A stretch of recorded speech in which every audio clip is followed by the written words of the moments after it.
Jadi kan kalau misalnya kita bangga-banggaan di dunia itu kan hanya sementara, hanya sebentar saja. Masa kita relasi menggadaikan dunia kita dengan akhirat kita?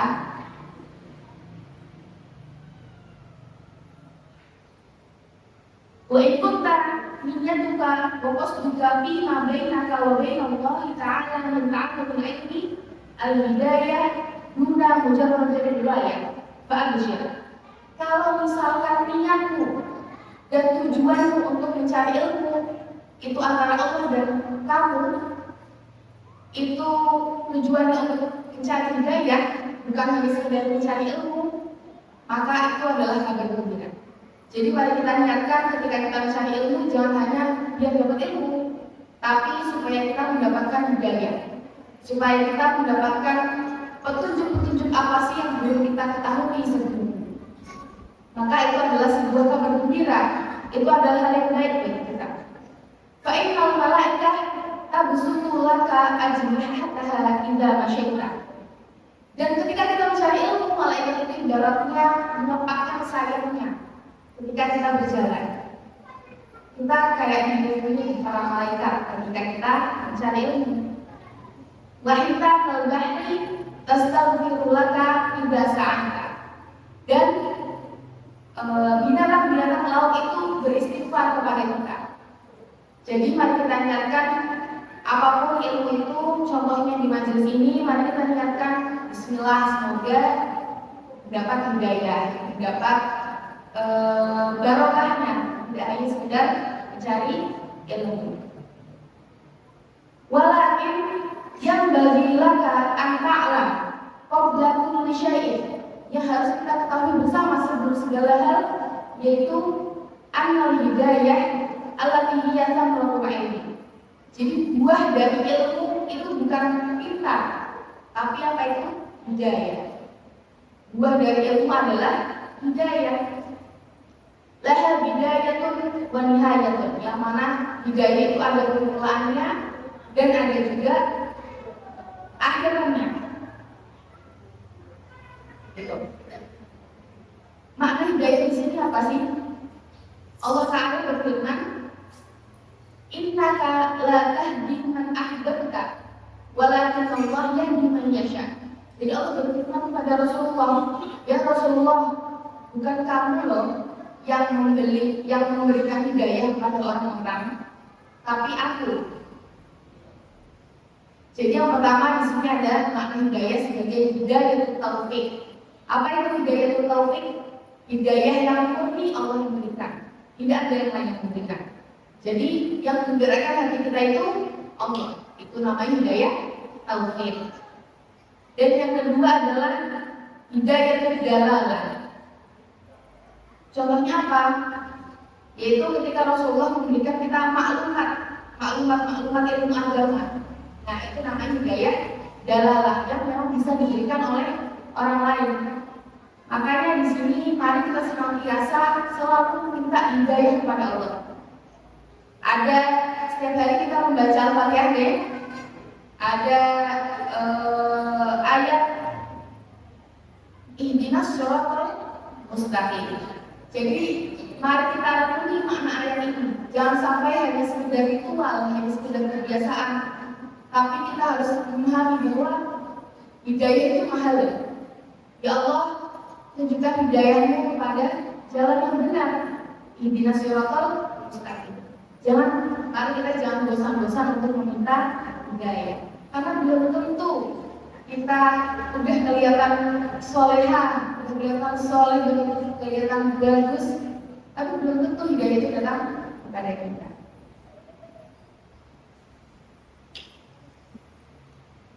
Qaul sallallahu alaihi wasallam, man izdada ilman wa lam yazdad hudan lam yazdad minallahi illa hudan. Rasulullah sallallahu alaihi wasallam bersabda, barang siapa yang ilmunya bertambah walam yazdad hudan, tetapi tidak diberikan hidayah, lam yazdad minallahi illa hudan. Justru itu dia tidak bertambah apa-apa kecuali jauh dari Allah. Maksudnya apa? Maksudnya kalau misalnya kita sudah bertambah nih ilmunya, oh kita tahu kalau misalnya sholat itu harus khusyuk. Misalnya sholat ada namanya sholat wajib, sholat sunnah dan apapun ilmu yang kita punya. Tapi ternyata kita hanya sebatas tahu, tidak mengamalkan, tidak menjadikan itu sebagai suatu hidayah. Itu artinya ilmu kita belum menjadi apa-apa, malah menambah kejauhan kita dari Allah. Banyak orang yang tahu tapi tidak mau mengamalkan. Seperti halnya, oh kita tahu kalau misalnya membaca Quran pada bulan Ramadan itu ganjarannya berlipat-lipat. Tapi kita hanya sebatas tahu, tidak mengamalkan secara istiqomah. Dan itu, naudzubillah dikatakan kita belum mendapat hidayah. Wa aqalihi sallallahu alaihi wasallam, Rasulullah sallallahu alaihi wasallam bersabda, "Inna asyaddan nasi 'adaban yaumal qiyamah 'alimun lam yanfa'hu Allahu bi'ilmihi." Jadi orang yang paling besar azabnya ketika hari kiamat nanti itu apa? Orang yang berilmu tapi ilmunya tidak bermanfaat. Naudzubillah min dzalik. Jadi kita hanya sebatas tahu tapi tidak melakukannya atau tidak memberikannya dan mengajarkan kepada orang lain, itu justru nanti yang paling berat azabnya. Makanya kenapa kita mari kita berdoa, Allahumma ja'alna minal alimin al-amilin. Ya Allah, jadikanlah kita orang yang alim dan juga yang mengamalkan ilmu kita. Suatu ketika malam Isra Mi'raj, Rasulullah diperlihatkan orang yang masuk neraka dan masuk surga. Hadisnya begini. Wa an qawlihi sallallahu alaihi wasallam, maratu lailata usriya bi ila samai bi aqwamin. Saya berjalan ketika malam Isra menuju langit. Saya melihat ada kaum tuqarradu syifa'un bi maqaril minnar. Ada kaum yang dipotong lidahnya dengan gunting dari api. Faqultu man antum? Saya tanya, siapa kalian? Faqalu, mereka berkata, kunna na'muru bil khairi wa la na'tihi. Kami itu orang-orang yang selalu nyuruh kepada kebaikan, mengajak kepada kebaikan, tapi kita tidak mengamalkannya. Wa nanha 'anil syarri wa na'tihi. Dan kita melarang orang untuk melakukan keburukan, tapi kita malah mendatanginya. Naudzubillah min dzalik. Ini adalah kaum yang nanti dipotong lidahnya dengan gunting dari api. Fa iyyaka ya miskin. Maka hati-hatilah kamu, wahai orang miskin. Orang miskin di sini apa? Bukan miskin harta, tapi wahai orang yang hina. Itu kita semua. Adu da'ina litasbihih. Hati-hati kamu tertipu daya, tipu daya setan. Ikuti tipu daya setan. Fawailun lil jahili haitsu lam yata'allam marratan wahidatan. Wailun artinya adalah celakalah bagi orang jahil yang tidak belajar marratan wahidatan. Jadi celakanya hanya satu kali. Wailun lil 'alimi haitsu lam ya'mal bi'ilmihi alfa marratin. Dan celakalah bagi orang-orang yang alim yang sudah belajar, itu celakanya 1000 kali. Jadi bebannya orang yang alim, bebannya orang yang tahu ilmu itu lebih berat dari bebannya orang jahil.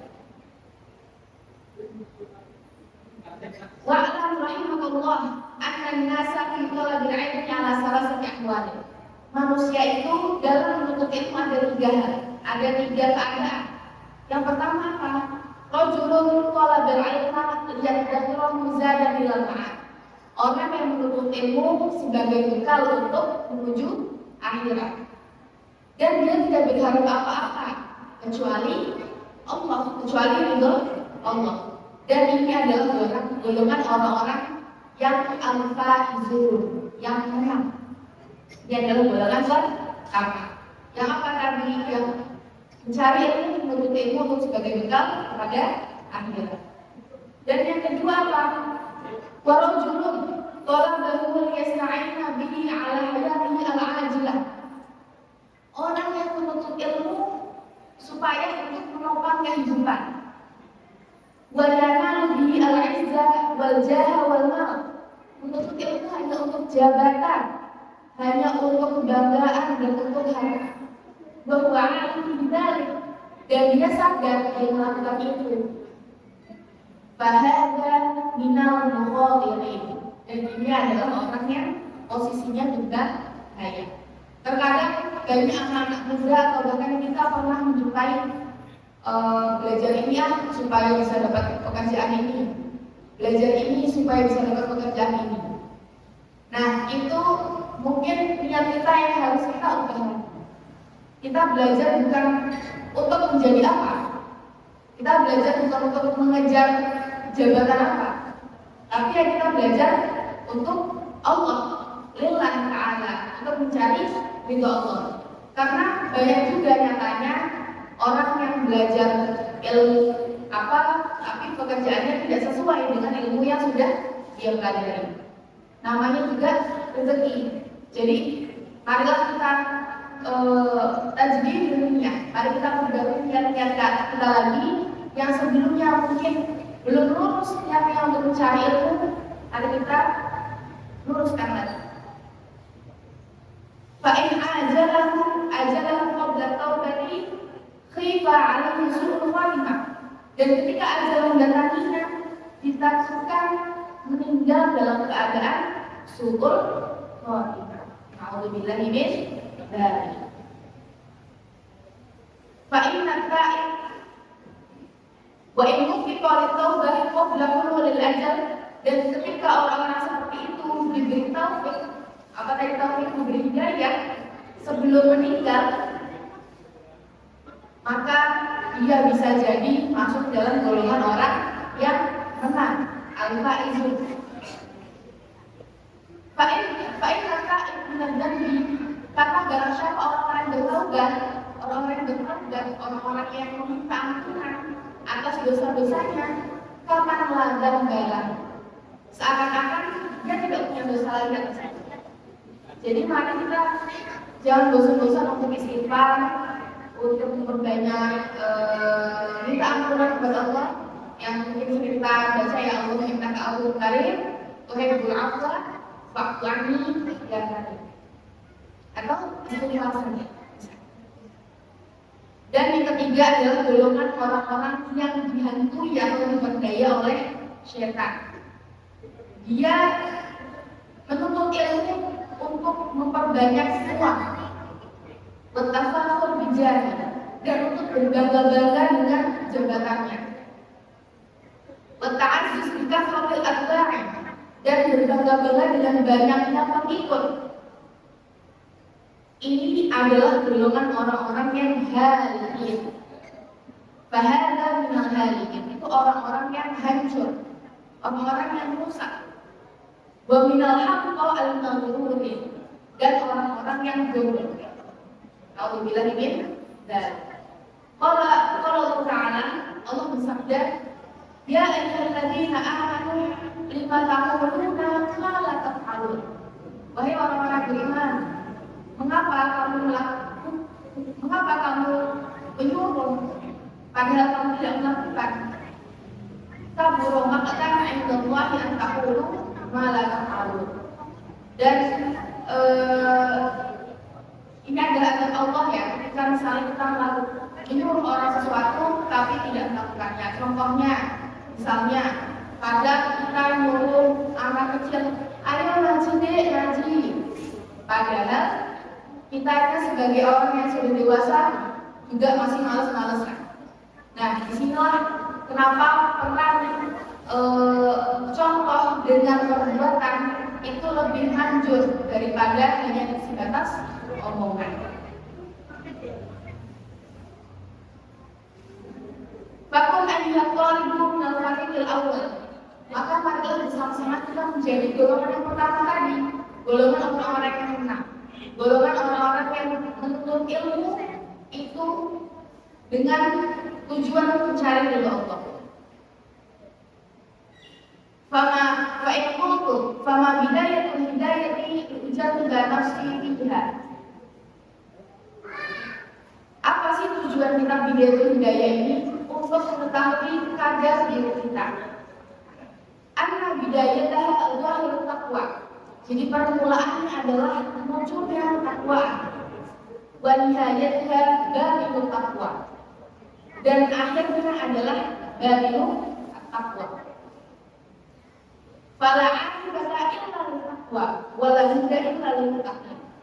Jadi tidak ada hidayah kecuali untuk orang-orang yang bertakwa, dan tidak ada hidayah juga untuk orang-orang yang muttaqin, orang-orang yang bertakwa. Maksud takwa di sini apa, Bapak Ibu sekalian, adik-adik, teman-teman? Bertakwa ibaratun amin billahi awalillah. Itu adalah perumpamaan atau perbuatan ketika kita menaati perintah Allah. Wajibina bin nawani, dan menjauhi larangan Allah. Itu adalah takwa. Takwa adalah melaksanakan perintah Allah dan menjauhi larangannya.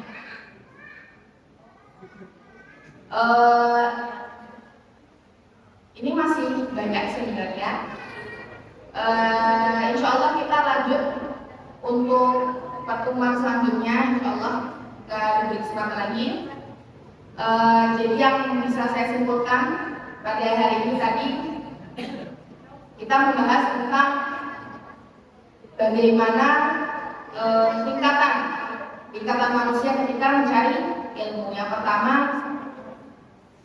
al-qaidul, golongan orang-orang yang menang, yaitu orang-orang yang menuntut ilmu atau melakukan segala sesuatu itu karena Allah, karena ridho Allah. Dan yang kedua, golongan orang-orang yang celaka, golongan orang yang berbahaya, posisinya berbahaya atau celaka, yaitu di mana orang-orang yang melakukan sesuatu atau menuntut ilmu hanya dengan tujuan kemuliaan, mencari kemuliaan, mencari pangkat, mencari jabatan, mencari harta. Dan golongan yang ketiga adalah bukan hanya mencari harta, tapi ingin memperbanyak harta. Tujuannya ingin memperbanyak harta dan berbangga-banggaan dengan pangkat dan lain sebagainya. Itu adalah golongan orang-orang yang hancur.